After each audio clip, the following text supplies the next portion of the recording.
Each day, more and more people are listening to music on Spotify, and that's also true for podcasts. Next time you're on the Spotify app, make sure to follow Thrive Loud with Lou Diamond.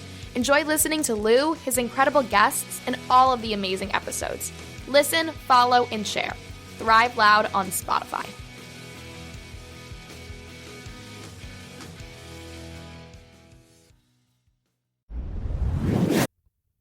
Think big, think positive, never show any sign of weakness. Always go for the throat. Buy low, sell high. Fear, that's the other guy's problem. Nothing you have ever witnessed will prepare you for the absolute carnage you're about to witness. It's Thrive Loud with Lou Diamond. Get ready to Thrive Loud with Lou Diamond. Welcome, everyone, to another episode of Thrive Loud with Lou Diamond, connecting you to the most inspiring and amazing people that are thriving each and every day. I'm your host, Lou Diamond. Today on Thrive Loud, we have a guidance counselor and college advisor. She also is on a mission to raise money and awareness on behalf of an incredible organization called Every Mother Counts by doing something truly remarkable. Thrive Loud listeners, longtime friend of mine, and will soon become a friend of yours, Carey Socol. Carey, how are you today? I'm good. Okay, so Carey, I actually learned about what you were doing maybe about 3 years ago. And I was kind of following it via social media, but I think it'll be more important if you share with the listeners exactly what you're doing. Oh, so I was at Hunter College High School for 10 years, and I just finished, and not done with, but I've just completed 10 years at Little Red Elizabeth Irwin High School. So I'm starting my 11th year there. So in the business of college counseling for 20 years. So I am on a quest to run a marathon in all 50 states plus DC, and I have run DC, so I have that under my belt before I'm 50. And it's a good thing I banked about 2 years with COVID this year, because most marathons have been canceled, as people know. But I'm at 47 states plus DC, so I have 3 more to go. I started this back, well, my first marathon was in November of 2000, so just about 20 years ago. And it didn't start with this mission. It was more, I wanted to run a marathon. So it was more like maybe one and done, maybe more, but I just sort of fell in love with the community and the group and started to run more marathons. Okay. So Carey, I'm going to start out with this. Were you always a runner? Not at all. So I actually grew up in Miami, and I was a swimmer, water polo player, not a runner. I look back, I wish I would have done a little bit more, although I'm not fast. So it probably wasn't in my wheelhouse anyway to really compete. But no, I was a swimmer, was not a runner until my mid-20s. Okay. So I guess, when did the bug get you when you started realizing I did one marathon and now I want to do more? What was it? Was it the first race, or was it maybe a couple in? I first trained for my first marathon in 1999, and I couldn't run. I had some injuries and I couldn't run the race I wanted to do. I was sort of training on my own. I probably didn't know what I was doing.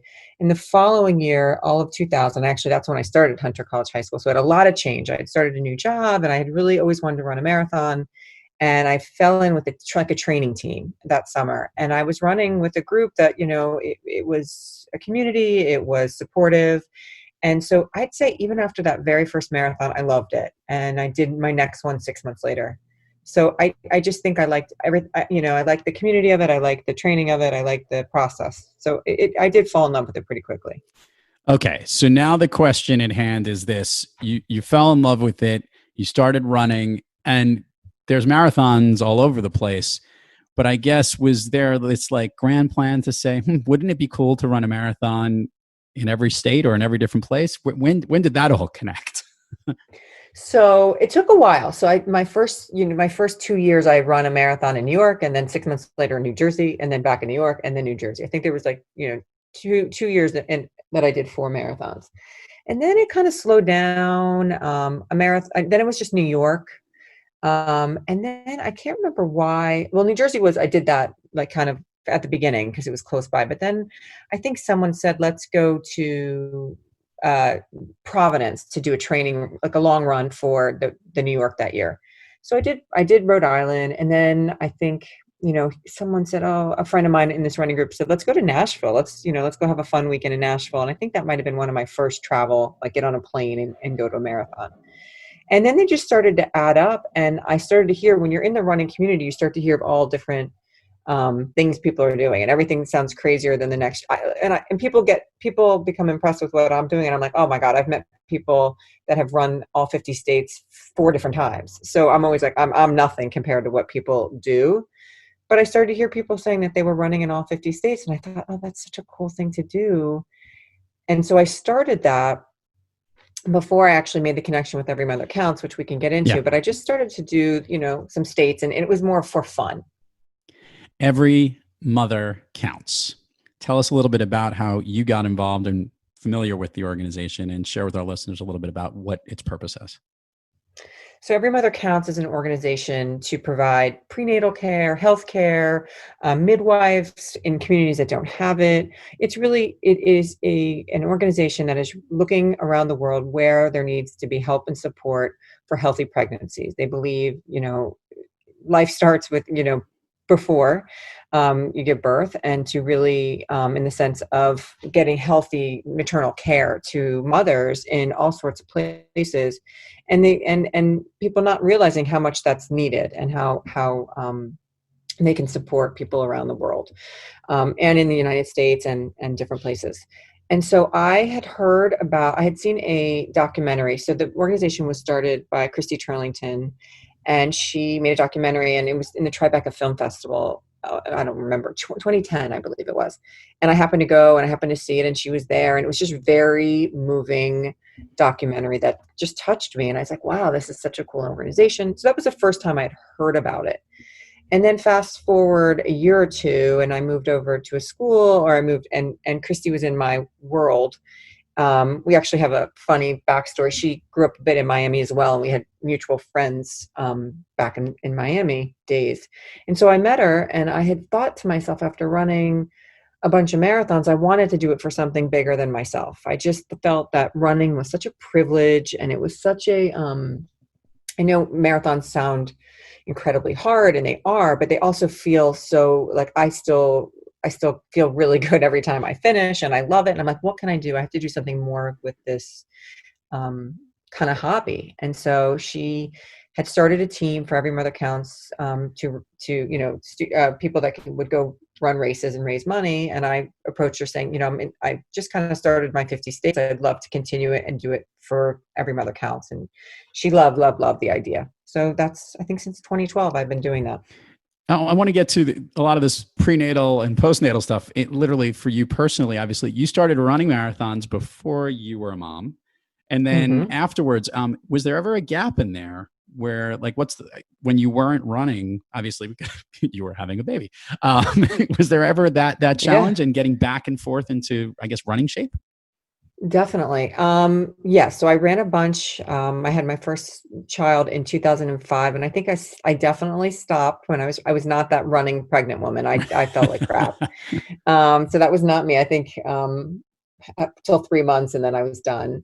And then there was definitely, when I look back at my kind of marathon history, there was a couple years between 2005 and 2008 when I had my daughter. I think I did run a marathon in between there, but only like one, and it was local. And then after I had my daughter, about 8 months later, I ran a marathon. And that was really, at that point, I think I really was trying to incorporate getting back in shape, nursing, pumping. I mean, it was not easy to go for a long run and have to rush back to your baby. That was very hard. But, people ask, and I still, to this day, I'm not a fast runner. I'm not going to win any records, but it is more mental for me than anything. And I think as a new mom, as a young mom, as any kind of mom, like, you need that space and place to just kind of, deal with your life and deal with everything. And that has always been my place. And I feel thankful that I kind of set that up before I had babies. I was already running and already found that. But certainly when my kids were young, it was a nice escape. I know our listeners are doing some math here, and they're trying to figure this out. Planning to run in each one of these states, and we'll get to the COVID halt at one point, but I guess mapping this out, this is no easy time calendar to deal with. Was there ever this strategy thing saying, okay, here's when each state has their marathon. This is when I could train for it. This is when I can make it. Was there any planning like that, or was it a little bit more organic as it just kind of as it came? I think it was more organic at the beginning when I had, so many states to do. It was kind of like, what I used to do, I have for my profession, I'm a college counselor, and every year I have a meeting, a big, conference that I go to, and it's always in a different state. And so what I would do, because of my kids and trying to get coverage, I would always look to see where that conference was and what marathon either was near it or I could fly to and kind of leave the conference a day early and fit in a marathon. So I'd always do one in September, October, kind of around the conference. I had a conference in San Diego, and on the way home flew to South Dakota, put it that way. So like I was definitely putting it together with work things. And I have had years where I've run many, and probably not so great for my body, but I was able to find a way if I was, going to Miami to visit my family, or, I could go do the Miami Marathon, or, I was always trying to fit it in when it could kind of latch onto something else. But yeah, it is. It's been a lot. Let's give a status check of where we are today at the time of this recording. This is August 2020. What's left on the list to hit 50? So luckily I got one in this year. I did Nevada in January. And so that was my 40. It was a kind of a cool one. It was my 47th state. I was 47 years old, and they gave me bib 47, which was a trifecta. It was kind of cool. And then I was supposed to do Oklahoma City in April, and they postponed it to October, and there's just word that that's been canceled. And then I was supposed to do Iowa I was supposed to finish this year. Okay. So it'll be delayed. Iowa in October, and then I was supposed to finish in Hawaii. Not a bad place to finish. Yeah, I was trying. That's been my plan all along, is to finish in Hawaii. So hopefully it'll just be pushed back a year, which again, I'm lucky I banked an extra year before I'm 50. Okay. So once you hit, I guess it'll be 51, because you've also done DC. Right. Is there more? Well, I've actually done New York 11 times and Jersey twice. So I have 60 marathons right now. Wow. And so I think I'll get off the states thing, and then I'll be at 63, I guess, when I get the 3 more.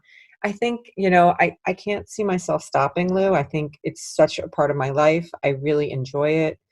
I think it'd be cool to do some countries when the world is a little thinner. I think that's always been a fun goal. I've always wanted to do the majors, which are London, Berlin. I've done Chicago, but also Tokyo. Wow. So I'd love to do those. I don't see stopping. I always say 100's a nice number. So maybe I have 40 more in me. Wow. Thrive Loud listeners need to know this. We're going to put the link in there. Every Mother Counts did this great video piece on you. Can we talk a little bit about the production of that? Because, by the way, it's really well done, but it's also a great promotion about what you're doing and the awareness of this great cause. But it's also a fun feature about you, your kids and stuff like that. Did you enjoy putting it together, or were you like a little shy about it, Carey? Well, it was funny when they first approached me about it. I thought it was like going to be a little thing. I didn't think it was going to be such a big deal. And I'm like, well, and it's a marker in time for me too, because it was in March, and it was actually right the same day I left the city to go be with my parents in Florida to kind of run away from COVID. So it's a huge marker in time, because I said, oh, I thought it would be no big deal. And they came in the morning, and we left the airport at like 3 p.m. So that's kind of an interesting fact that I'll always remember. But yeah, I thought it was not going to be such a big deal, and they were taking all lots of footage, and we went out for a run, and I'm really proud, and I think it really shows what every mother, what I'm doing for something else, and it shows how I try to teach my kids, which is a big part of it. There's a funny line in it that says it's really hard to leave my kids, and it makes it sound like I just leave them alone and I go on these marathons, which is not the case. They have a father, and we have help, but yeah, so it was really special to film it. It was special to film with my daughter. My son's at boarding school, so he wasn't there, but he's in a bunch of pictures, so that makes me happy, because he's a huge part of it. I mean, he was the first for me. Yeah. So, and really understanding what it is to be a mom.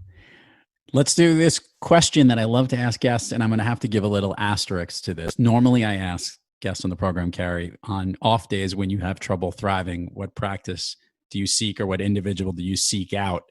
I'm going to say, What practice do you seek other than running to get yourself back on the thriving track? Well, lately, and I think probably people can understand this. It's like it's been such a crazy time that I've taken up meditation. I'm not a yoga person. I just don't do that. But the meditation has become something I really have found centering and relaxing. So I would say, other than running, because running can be very meditative to me, is meditation. Let's do this, Carey. I want to do the admin part of the show. Share with the listeners all the places people can find you, links to Every Mother Counts, anything else you want to promote. We will put it all in the show notes. However, it always gets more engagement when they hear it from you. Well, definitely go to everymothercounts.org. It's as simple as how it's spelled. And they do a really, really great job of explaining all of the work that they're doing, where they're doing the work, the grants they're doing, all the equity work that they're doing. It's just a great organization. I've been on service trips with Christy. I've been in that office. I know the staff, and they care from the bottom of their soul for helping others with this and having safe pregnancy. So I encourage you all to go to everymothercounts.org. And then I don't need anyone donating for me, just going to the organization. I don't even know if there's a way to do that. I'm sure maybe there is, but I don't need, to me, it's really about just kind of funneling people there to learn. Other than that, I'm on social media, Instagram as Carey Socol, which was an old. That's really cool, by the way. I just saw that. You know what? It came up when I was back in my early days as a college counselor, and it was a funny way to have the kids remember my last name, and then it just stuck. So very cool. It's a little silly. Permission to go down Fun Street with you, Carey. Okay. All right. First of all, share with the listeners your all-time favorite movie. Well, I'm definitely an 80s girl. So the 16 Candles, Breakfast Club era, those always just make me so happy. Yes. Molly Ringwald has etched etched a very sharp message into all of us, hasn't she? Yes. Yes. I'm a bigger fan of Breakfast Club than I am 16 Candles for some reason. Yeah. When I said that, I was like, oh, I like Breakfast Club. Yeah. It's like that whole era, that whole genre. Definitely. Okay. This is how this is going to work. I'm going to ask you a series of fun little questions and just come out with whatever comes to your mind first. These are things that make you feel good, light you up, or make you feel positive, I guess. Okay. A song that pumps you up. I always say that my favorite song, and it's not even like a pump song, it's just a happy song, is Into the Mystic by Van Morrison. Ooh, I love that. Favorite food that is not a dessert. Oh, sushi. Favorite dessert. Favorite dessert, maybe an ice cream sandwich. Okay. Activity you wish you did more of. Tennis, play tennis. An activity you wish you did less of. Work. If you can snap your fingers and go anywhere, where are you? New Zealand. Out of all of these 60 plus marathons that you have run and have gone through, is there one of them that sticks out more than any of the others so far? People ask me my favorite one, and I have a couple. I would say, if you were to just it's actually a negative one because it sticks out and you just can't help but remember. It was in Albany, Georgia, and there was tornado sirens and rain and storm, and just I felt sick, and it was not my favorite. So it stands out for a negative, and I have many that stand out for positive. But I think the reason that one, after 60 marathons, if it's memorable, sometimes it's not for positive.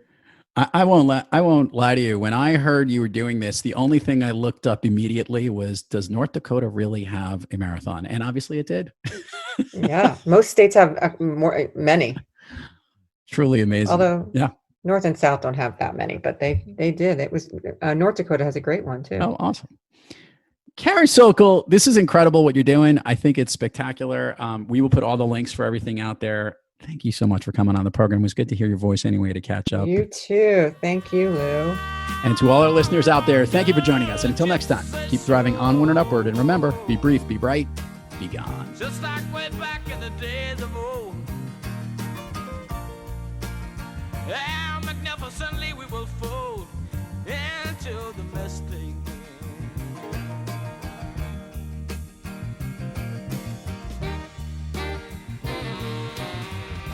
You've been listening to Thrive Loud with your host, Lou Diamond.